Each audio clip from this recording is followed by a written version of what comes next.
This is really interesting, Chewie. He was very keen to drag David Seymour into the culture war.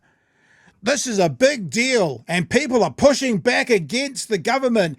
And, in America, they did that thing with LeBron, just shut up and dribble. He's basically saying, teachers just shut up and teach spelling. That's basically what he's saying. And David Seymour goes, no, they can do it. It's their right. And so you've got a situation where when David Seymour's the good guy in a conversation, it's a fucked up conversation. Let me play it for you. Who's running this, David? We've got this lawyer, is it Tania Waikato? Hey. What organisations? And it's clearly the letters are all fundamentally the same. They're connected through to John Gerritsen, the education reporter at Radio New Zealand. It has all the hallmarks of a union campaign. Who is actually running it? Well, I don't know the answer to that. That's up to the person who's doing it. And frankly, I'd rather play the issues than the person. The changes that the government... But hang on. I just want to stop you there, Minister. Surely one of the... I just want to stop you because I want you to play the person, not the issue. Stop. The issues here is that it is a coordinated anti-government campaign, not a spontaneous reaction of school boards. This is the politicisation of our schools, and that is an issue. You're probably right, but actually I don't really hear who's doing it. People have a right to campaign. People have a right to advocate a certain view. I would rather beat. But no, I want to stop you again, Minister. Third time. Collectively, school boards don't. School boards have a right or an obligation to educate kids and run schools that educate kids best, not to be political. He had a big wind up there and he didn't quite stick the landing about what school boards are supposed to do, but this is the last bit. I'll be out in 10 seconds, kids. Activists. But that's not what they're doing. They are simply saying that within the law, this is how they'd like to run their schools. Now, they've got a right to do it. I'm in favour of free speech. I'm in favour of people choosing how they behave. I just make the point that the government has done something else they may have missed, and it's sad it's been missed in all of this.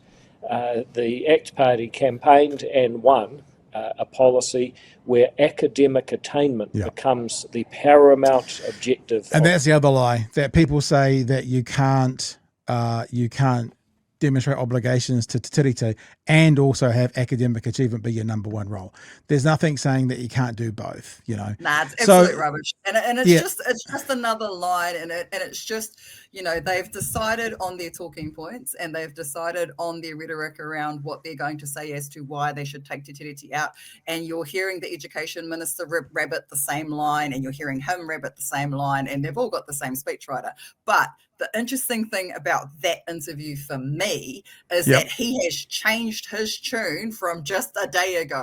And he was his Facebook post a day ago, which is the one that I ripped him a new one for. He was poo-pooing this. He was saying there's only 200 schools and they're inconsequential small schools and who cares. But that tone that he's using in that interview there, night and day compared to what he was saying yesterday. And you know why that is. It's because the numbers have bumped, and who is on that list has also had a massive influence. If you look at that list, there are some highly influential schools on that list, including some in his electorate.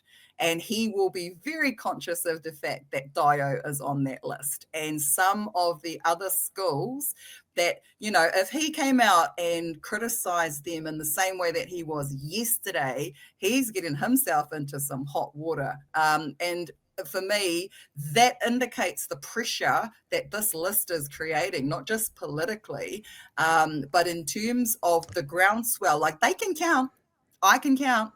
All politicians can count, and they don't care about anything except for numbers. If this gets to 1,000, we're having a different conversation come next week. I'll tell you that much. If you get to 1,000, that's 40% of the schools. Speaking to a party that got 8% of the vote, I think that means you win, Tanya. 40% bigger than 8%. Can I just say one other thing as well? Just because I want to be a prick, I do want to be a prick. That the interviewer, Voldemort, in that conversation, he is someone who forever and a day wants to put out that he is the anti-establishment person. He is the person that pushes back. What a fucking bootlicker. I mean, he is spouting government talking points and bootlicking like a Luxon simp. He's supposed to be this big hard man, push back against the man won't step on me, and he's basically doing what Trump allegedly did to that horse to the national-led government.